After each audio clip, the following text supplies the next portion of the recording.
جوانای هزار زنده باشد، تمامی دشمن و شرمنده باشد، تمامی دشمن و شرمنده باشد.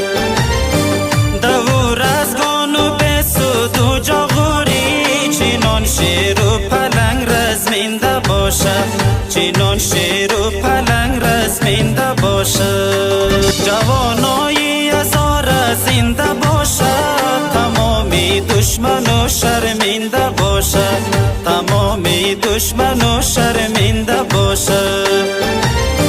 دور از گان و بسود و جاغوری، چنان شیر و پلنگ رزمنده باشد، چنان شیر و پلنگ رزمنده باشد. جوانای هزار زنده باشد، تمامی دشمن و شرمنده باشد، تمامی دشمن و شرمنده باشد.